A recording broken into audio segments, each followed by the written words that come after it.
13041073, mahasiswa program studi Pendidikan Bahasa dan Sastra Indonesia Universitas Lampung. Pada kesempatan kali ini, saya akan mempraktikkan keterampilan membuka dan menutup pelajaran dengan materi mengidentifikasi elemen dalam teks naratif, yaitu unsur dan struktur cerita fantasi, kelas 7 SMP.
mencuri. Nah itu kan kalau tidak baik, jangan ditiru ya anak-anak.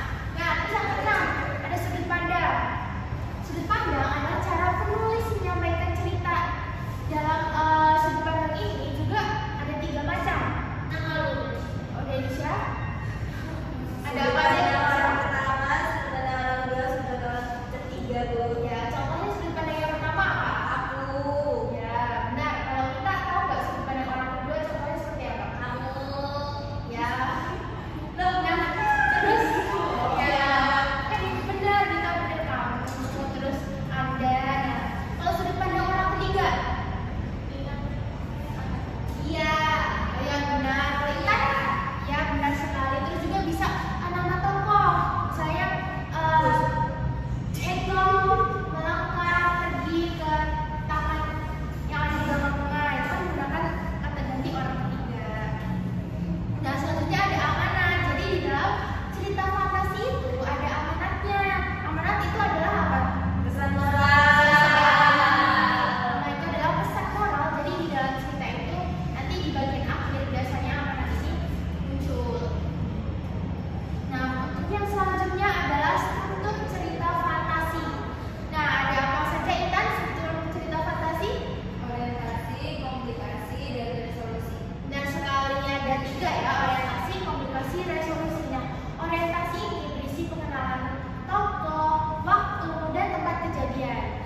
siang, saya selaku observer lisan dari nama calon guru Rani Agustina dengan NIM 2313041073 yang dilakukan pada tanggal 3 Oktober 2025 pada pukul 12.30 dengan topik mengidentifikasi elemen dalam teks naratif, khususnya unsur dan struktur cerita fantasi.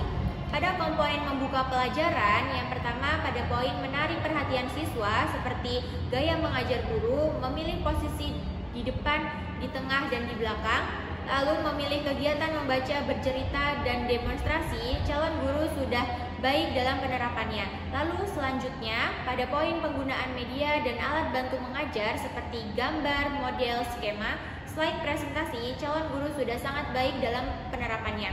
Lalu, pada pola interaksi yang bervariasi seperti guru ke siswa, siswa ke guru, dan siswa ke siswa, guru sudah baik dalam penerapannya.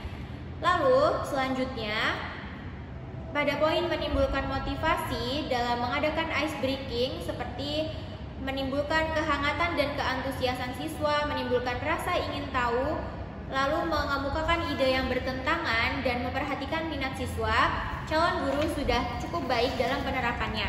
Lalu selanjutnya pada poin memberi acuan atau structuring seperti mengemukakan tujuan dan batas-batas tugas, menyarankan langkah-langkah yang akan dilakukan, mengingatkan masalah pokok yang akan dibahas, dan mengajukan pertanyaan-pertanyaan, guru sudah baik dalam penerapannya.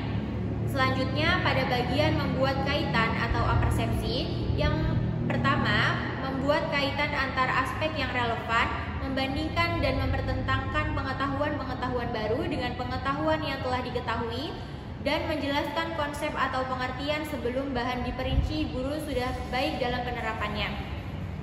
Lalu pada komponen menutup pelajaran, yang pertama pada poin meninjau kembali seperti merangkum inti pelajaran dan membuat ringkasan, guru sudah baik dalam penerapannya.